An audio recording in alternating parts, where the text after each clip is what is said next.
Doenças respiratórias, as doenças respiratórias das crianças, principalmente que nós vamos falar agora no verão.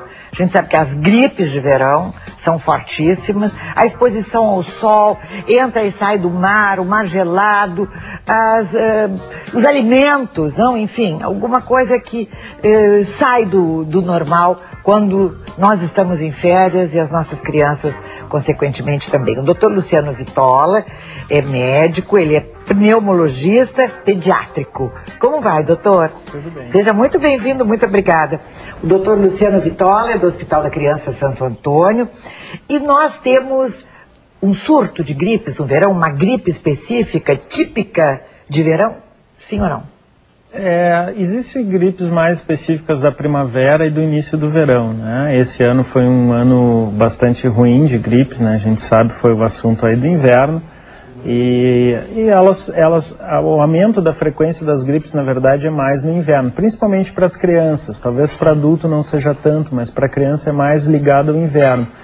Mas existem alguns tipos de gripe que são mais da primavera e se sofre muito no verão. Acho que a sensação da gripe no verão é porque se sofre muito no verão, né? Se tem uma temperatura mais alta, etc. Eu vinha pensando agora no carro, daqui um pouco eu olhei para o para-brisa do meu carro e ele estava molhado. Exatamente. Quer dizer, qual é a umidade relativa do ar e a temperatura hoje? A gente tem a sensação de estar dentro de uma sauna, né? Exatamente. Então imagina gripado, fazer sauna gripado. Né? Então, e para as crianças isso é pior, né? Claro. E tem também essas mudanças de temperatura, o ar-condicionado dos carros, a maioria dos carros tem ar-condicionado. O ar-condicionado do carro entra no carro, está o ar, sai do carro, etc. E essa umidade, isso prejudica. Eu acho que o ar-condicionado ele é um problema, realmente. Acho que o maior problema que eu vejo hoje, assim, na prática, a gente vê mesmo, né? Principalmente, graças a Deus, com a melhoria aí do social e econômica da população, cada vez mais as pessoas têm acesso a esse bem de consumo. E a gente vê isso como um grande problema realmente. Primeiro pela qualidade da limpeza, dos filtros, não são limpados com a frequência adequada, então eles retêm muita poeira, muito ácaro, né?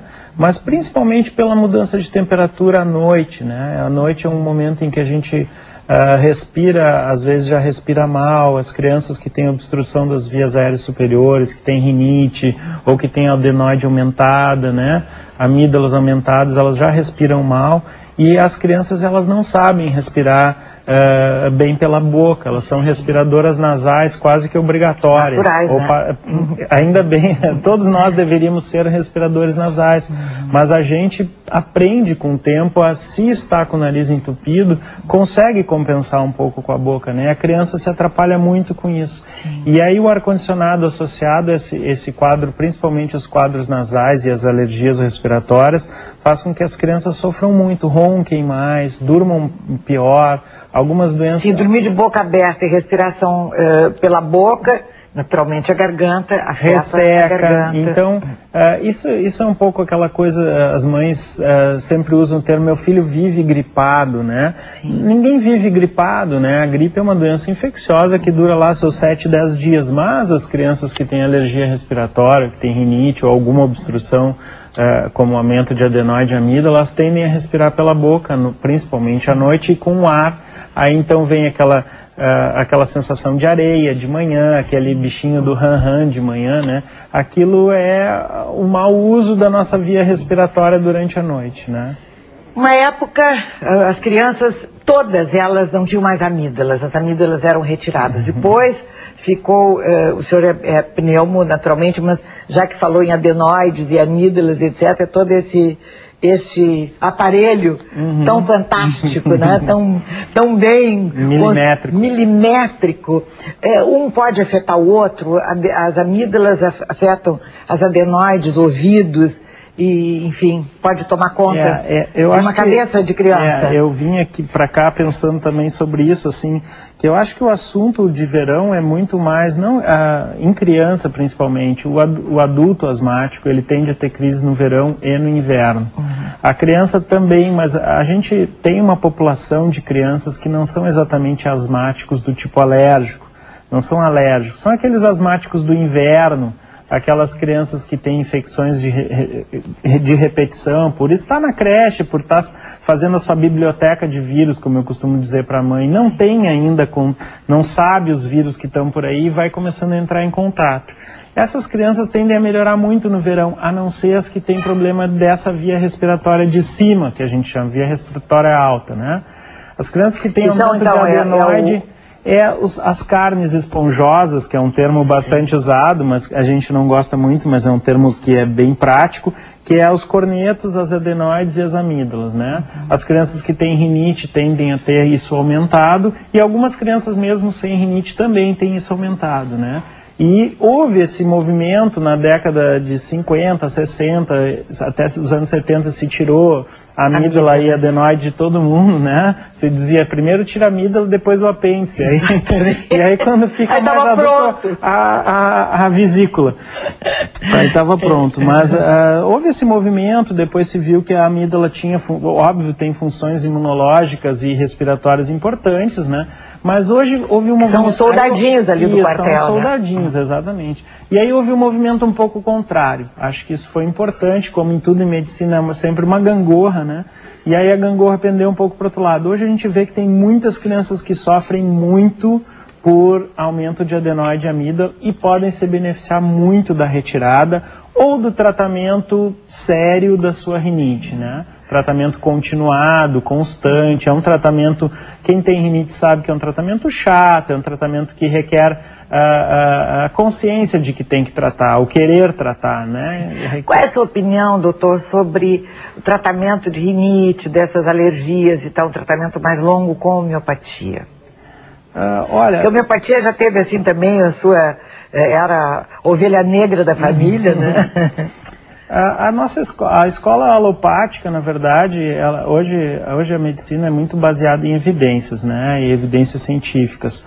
As evidências científicas, pelo menos dos últimos anos, elas são bastante claras de que a homeopatia não funciona, né, e às vezes nesse momento a gente entra um pouco em conflito com as famílias e as famílias tendem a um tratamento, depois dá uma piorada, tendem ao outro, aí um não resolve, porque o nosso tratamento também não é mágico. Às vezes ele não resolve 100%, às vezes só dá uma melhorada, e aí as mães tendem para o outro lado. Então, essa gangorra que eu acho complicada, esse movimento que as famílias fazem, porque eu acho complicado. Porque é uma crise, né? Uma crise de uma criança que está febril, ou que está com bronquite, ou bronquiolite. Depois a gente vai entrar mais nesse assunto logo após o intervalo. Vamos continuar. Não pode ser tratado com homeopatia? Não deve. Eu acho que esse é o aspecto mais importante, assim. Eu acho que existem muitos tipos de asmas que são leves, que às vezes teoricamente nem requerem um tratamento continuado, e sim um tratamento de crise, mas não aquele tratamento diário, né, como algumas asmas mais moderadas e severas. Há também aquele tratamento para prevenir, né? Então prevenir uma futura exatamente, doença. Quando a criança tem crises muito espaçadas, os sintomas são mais leves, existe um efeito, a gente conhece o efeito placebo, né, e hoje em dia, felizmente, a ciência já mais ou menos identifica qual o percentual de melhora que cada patologia tem. Vê que fantástico isso, né? Cada patologia ela tem uma média de percentual de melhora. Se eu não te der nada, Tânia, para uma doença, para tua rinite, e te diga, não, tu vai melhorar, toma aqui esse chá e tu vai melhorar, a tua tendência é melhorar em torno de 20% a 30% a tua rinite. Naturalmente, é uma média. Então, assim, a gente tem que como sempre... as benzeduras, nada contra, mas assim, benze. No 7º dia tá o ciclo. Exatamente.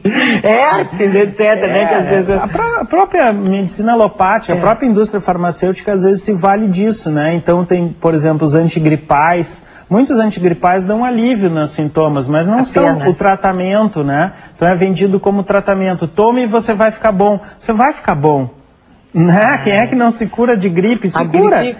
Tem o seu ciclo e vai melhorar. Então a indústria vence assim, não, se tomar vai ficar bom. Não, vai ter uma melhora dos sintomas, desobstrui, é fantástico, né? A gente toma aquele descongestionante, dá um alívio, respira melhor, mas não quer dizer que a tua gripe vai demorar mais ou menos tempo porque tu tomou o antigripal, né? Doutor, eu vou lhe pedir licença para fazer um intervalo. Nosso telefone é 3218-5630. 51 é o código de área de Porto Alegre. Se vocês quiserem tirar alguma dúvida deste nosso bate-papo, com o Dr. Luciano Vitola, pneumopediatra, médico pneumologista pediátrico do Hospital da Criança Santo Antônio.